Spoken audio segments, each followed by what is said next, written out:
Hello, everyone. My name is Seth, and today I'm going to give you my review of Mean Girls.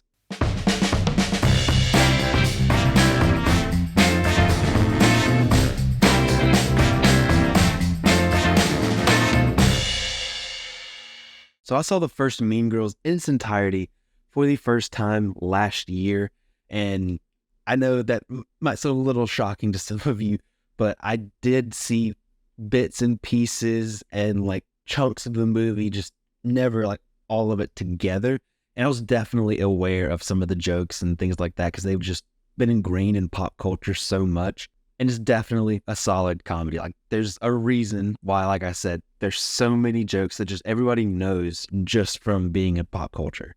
But I finally got around to watching the new Mean Girls that came out earlier this year. And to be quite honest, I think it ended up better than I was expecting. But before I go any farther, go ahead and like this video, hit subscribe, and hit the bell icon so you never miss a video. Mean Girls in 2024 is a remake of Mean Girls from 2004, but this time it's a musical. I do really enjoy musicals. I did some musicals growing up. That's what a lot of fun to participate in, and I love music and film and just put them together, and I think you can have a recipe for success. Musicals really give the filmmaker an opportunity to kind of go wild with some of like the cinematography and set design and lighting, color, things like that. You can really get creative with some of the storytelling in musicals. So first of all, as a remake, I think this is good. I think it's a good remake. They do hit all of the same story beats as the first one. And because of that, hitting some of the same story beats and plot points, that runs a risk of just kind of feeling like, oh, well, we've already seen this, so what does it matter?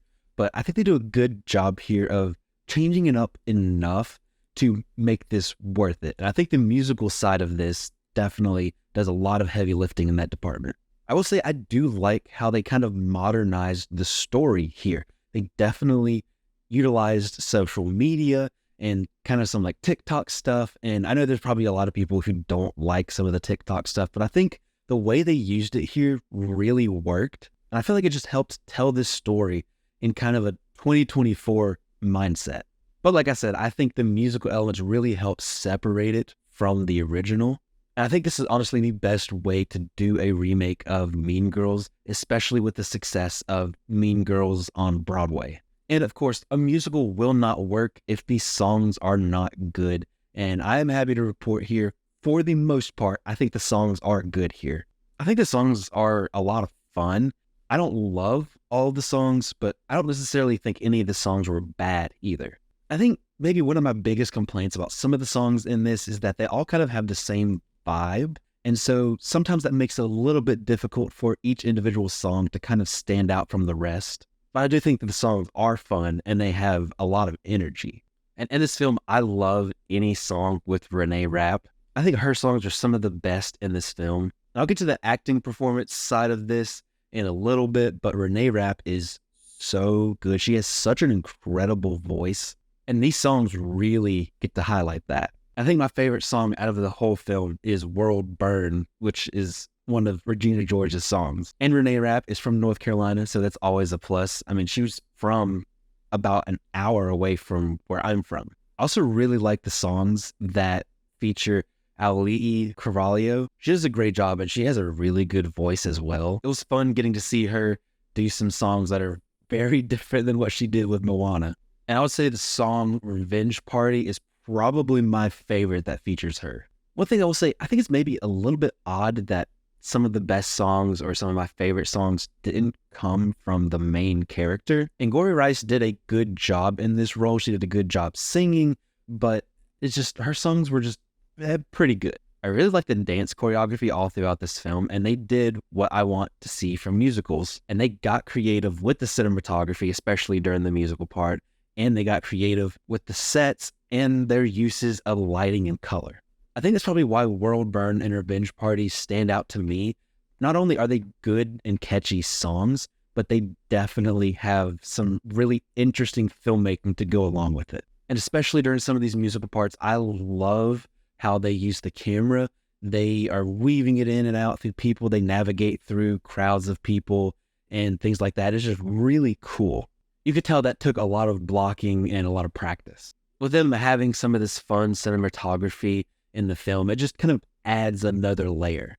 They use the cinematography here to really capture the feeling that they want the audience to feel. Like there's this one moment in World Burn where like the camera is like doing like a 360 spiral like that, and it just adds a lot to that song. Now to talk about the acting performances, and I'm going to start out with maybe the biggest standout to me, and that once again is Renee Rapp. She was very, very good in this. She gave a really good performance. This was very much so Regina George. Like, you know the character from the first film, and this is still very much so the same character, but it's just performed in kind of a modern and different way than the way Rachel McAdams played it.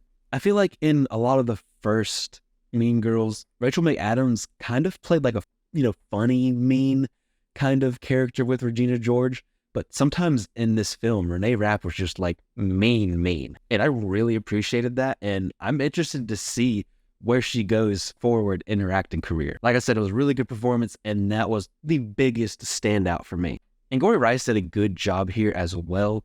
I only know her from the most recent Spider-Man films, and she does a good job there. She has a smaller role, but she definitely does a good job here. I think she portrayed Katie really well, and throughout the film, she did a great job with the progression of the character and kind of how she changes from beginning to middle to end. And she has some decent range in this film as well. Auli'i Cravalho did a good job in this as well. She was another standout performance for me. It was great to see her kind of take on this different role, and she did a very good job with it. Another one of the characters and performances that stood out to me was Jaquel Spivey. He was really funny all throughout this film, and I think it was either him or Regina George that got like the most laughs out of me. It might have been him, because he was really, really funny. He delivered some of those classic lines exactly how you would want him to, and he really gave me a few like legitimate laugh out loud moments. And so I think as a comedy, it does a good job as well. You do have some of the classic jokes that you would know from pop culture, and I think all of those still hit, but I think some of the performances just kind of all throughout this film lead to some laughs. So those were some of the highlight performances for me. I will say some of the smaller roles maybe didn't work quite as well for me. Some of the smaller characters maybe were a little bit annoying, but they don't necessarily take up enough screen time for me to be too mad at it. But overall, I will say I had a fun time with this. I had a better time with this than I was anticipating. This was definitely an enjoyable watch for me. The songs were mostly good, and most of the time they did a good job of using those songs to kind of give you an insight into characters or kind of move the story forward. And I really like those sequences where they got creative and colorful and used different lighting.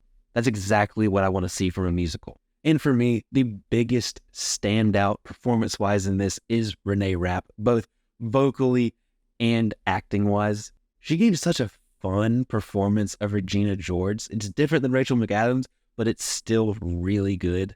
And she has an incredible voice. Not all of the characters work for me, but as a whole, I think they did a solid job of kind of modernizing this story and making this different than the original. I think I'll give Mean Girls from 2024 a 3.5 out of 5 stars. But that's it. That's my review of Mean Girls. Have you seen this film? Let me know what you thought in the comment section down below.